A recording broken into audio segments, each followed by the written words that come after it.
Hi everyone, welcome to SuttonsDaze. Phil picked up a really great deal on some pineapples. We got 10 of them for $1 a piece. So today we're going to make spiced pineapple jam.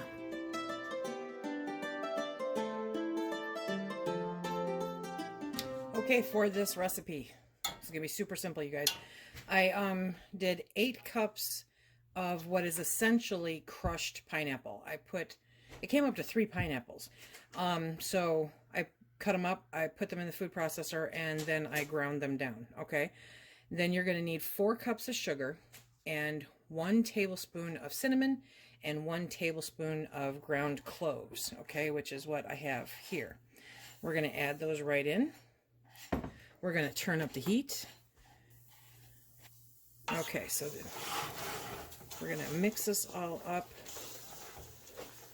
And you know, as the sugar gets in there and marries in with it, it's going to become very, very liquid. Okay.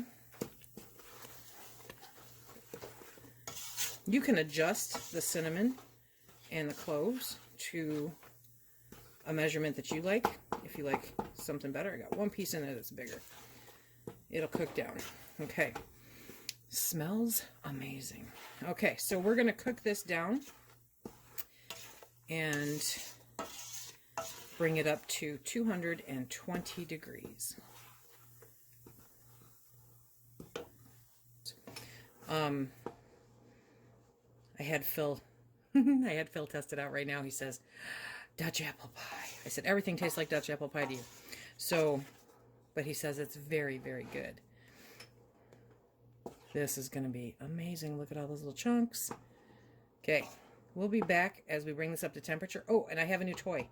I have a new toy I'm going to share with you guys. Check it out. Yes, it's a spatula. It's not just any spatula. It has a thermometer attached to it. That's what this part here is. So as we're stirring it, when it starts getting up to temp, I'll be able to tell when it hits 220 degrees. So exciting. I'll put a link down below for it. I am so excited about this. Okay, we've got it to where I cannot stir down the boil. So now I'm going to switch over to my handy dandy new toy. And I'm going to stir with that. Let's see. I'm afraid this is going to start spitting too much for this. We're at 199, 203, 204, 206, 207, 29. 210. It's just, whew, I don't want to burn myself. 212.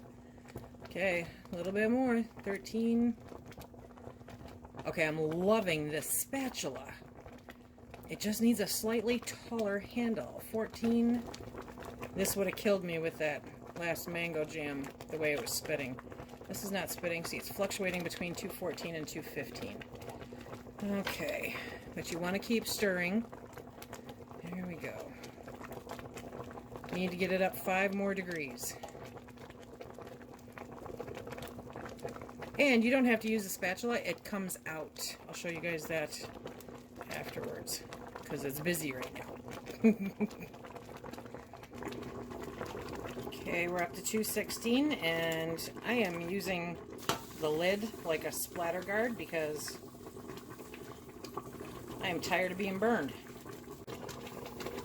Is there such a thing as a stirring splatter guard? A splatter guard that lets you continue to stir?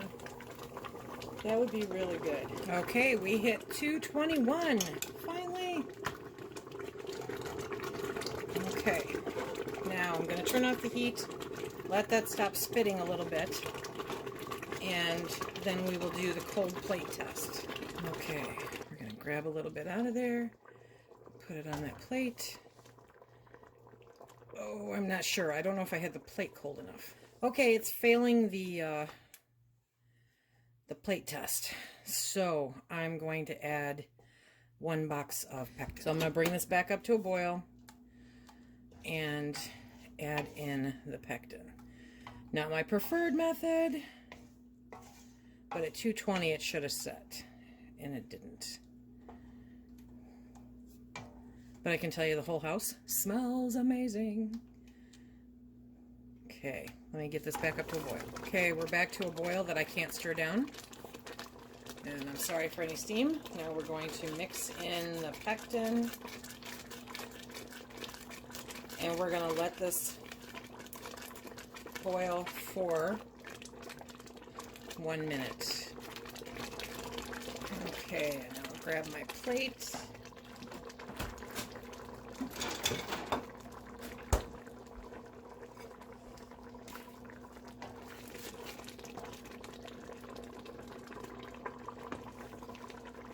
Yep, much better. Much better. Oops, sorry. There you go. See? Much better. Okay, yeah. Before it would just come right off. So now I'm going to let this just sit for a few minutes. I'm going to get my jars ready. I'm going to get my lids warmed up. I mean, look at this. Look at that. Oh my gosh. And it's got some nice big chunks of pineapple in there too. Okay. Okay. I've got my jars. Got my lids heating up. Time to fill the jars. I imagine this would be good on so many things. You could even use this as a light, I'm gonna have to take some out, as a nice little, what am I thinking of? Rub, thank you, for ham or pork chops, and it'd be excellent on toast bread, English muffins.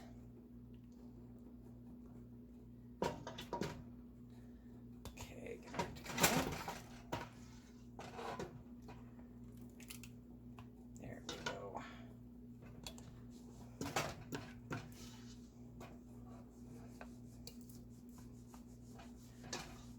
And it's pretty. It's a nice dark color.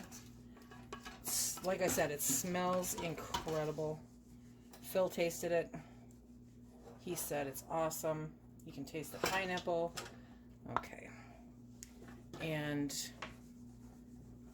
of course, the cinnamon and cloves.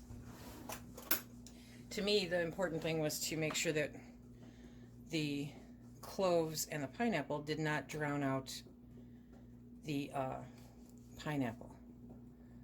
You don't want to drown out the pineapple. There we go. Okay. So look at that. On a bet, I couldn't do this, you guys. When I'm looking to have a little bit left over to take into work, I get a perfect 6 jars. Okay, so we're going to wipe the rims with vinegar, and we're going to put the lids on that are heating up right now. I'm going to turn them off.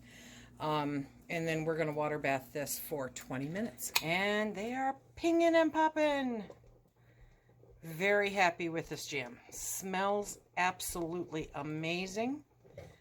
I hope that you guys give it a try. If anything, if you're not a huge fan of the cinnamon and the cloves, then I would cut that in half, a half a tablespoon each. That would absolutely work. And it would bring out a little bit more of the pineapple flavor. This does overtake the pineapple a bit, but when you taste it, you do taste pineapple, just not as much as, it's not the dominant flavor. How's that? So, very, very good. I'll put what I put in it down below, and my suggestion for doing half cinnamon, half cloves, but it's really good. Okay. Remember, if you like what we do here, please hit that like, subscribe, and share. Check us out on Instagram, Facebook, and Twitter. And until the next time, be safe.